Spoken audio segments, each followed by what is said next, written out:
जब मेरे द्वारा इस सदन में मंत्री जी से प्रश्न पूछा गया है, कहीं ना कहीं मंत्री जी आहत हो जाते हैं या उस विभाग के या उस प्रश्न के जवाब उस अनुसार या उस अनुकूल नहीं रहते हैं कि मंत्री जी के द्वारा इस तरीके की क्रियाएं सामने आती हैं।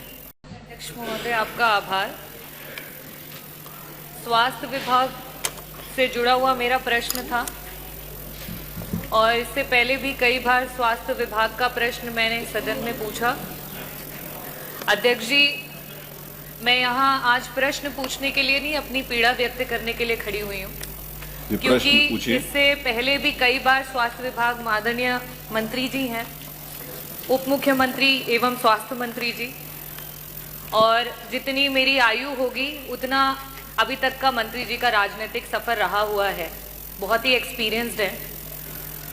जिस समय ट्रॉमा सेंटर की बात की गई इस सदन में, विपक्ष ने जब सवाल किया तो आदरणीय मंत्री जी के द्वारा कुछ ऐसे शब्दों का प्रयोग किया गया जो वास्तविकता में सिर्फ इस सदन की नहीं, प्रदेश की और विभाग की जो गरिमा है उसको क्षति पहुंचाता है।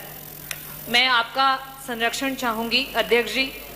इसके बाद जब नवजात शिशुओं की मौत की बात हुई झांसी में, उस समय भी आदरणीय मंत्री जी के द्वारा नेता प्रतिपक्ष पे वार किया गया, ना कि उन बच्चों की जान कैसे गई उसका जवाब नहीं दिया गया।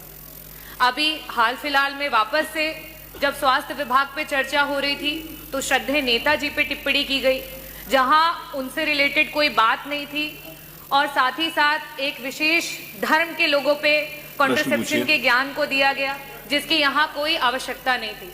जब मेरे द्वारा इस सदन में मंत्री जी से प्रश्न पूछा गया है, कहीं ना कहीं मंत्री जी आहत हो जाते हैं या उस विभाग के या उस प्रश्न के जवाब उस अनुसार या उस अनुकूल नहीं रहते हैं कि मंत्री जी के द्वारा इस तरीके की क्रियाएं सामने आती हैं। तो अध्यक्ष जी, मैं आपके सामने और इस भरे सदन के सामने यही कहना चाहूंगी कि बार बार मंत्री जी के सवालों और चर्चाओं में ही पूरे विपक्ष को जो है वह में आना पड़ता है, और इस वजह से मैं मंत्री जी के प्रश्नकाल का बहिष्कार करती हूं और वॉकआउट करती हूं। आज इस भरे सदन में मैं सर्वप्रथम संविधान के रचयिता बाबा भीमराव अंबेडकर जी को नमन करती हूं, जिन्होंने आर्टिकल 25 में हमें ये अधिकार दिया, स्वतंत्र धर्म का सम्मान अधिकार और हर आस्था का सत्कार।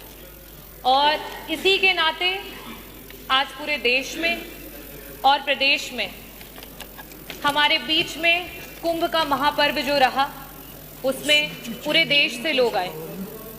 मैं सभी लोगों का जो आए उनका स्वागत करती हूँ। यहाँ कई प्रकार की चर्चाएं हुई और बहुत सारे शब्दों का प्रयोग किया गया। ये जो लोग विभिन्न प्रदेशों से और यहाँ तक कि विश्व के कोने कोने से आए, वो किसी राजनीति से प्रेरित होकर के नहीं आए, वो आस्था से, धर्म से और अपने देश, अपनी मातृभूमि से जुड़े हुए हैं, इसलिए वो यहाँ पर आए। महाकुंभ के आयोजन में जितना बजट होना चाहिए था, सरकार ने उसकी कमी की। महाकुंभ में जो सुविधाएं हमारे लोगों को देनी चाहिए थी, सरकार ने उसकी कमी की। वहां पे गिद्ध नहीं गए थे, वहां पे सुअर नहीं गए थे, वहां पे इस देश में आस्था रखने वाले, इस देश को लोकतांत्रिक समझने वाले, इस देश में भाईचारे को आगे लेकर के जाने वाले लोग वहां पे पहुंचे थे। मैं इस सदन में आज बहुत सारी चर्चाएं हुई, बहुत सारी बातें कही गई।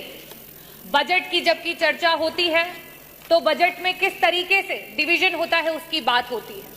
अभी सत्र में कुछ दिन पहले बात हुई कि अंग्रेजी में विधायकगण अपने भाषण दे सकते हैं, लेकिन जब आपके बजट में एलोकेशन की बात आती है, शिक्षा की बात आती है, जो हमारे बच्चे प्राइमरी स्कूल में पढ़ रहे हैं, जिनकी नींव अंग्रेजी से शुरू नहीं होगी, तो वो आगे जाकर के आपके अंग्रेजी में दिए हुए भाषणों को नहीं समझ पाएंगे। लेकिन आप क्या काम कर रहे हैं, जहां 15% कहीं आपकी सरकार बजट दे रही थी, आज शिक्षा में वो बजट गिरा करके 13% पे आ चुका है। ये स्थिति है।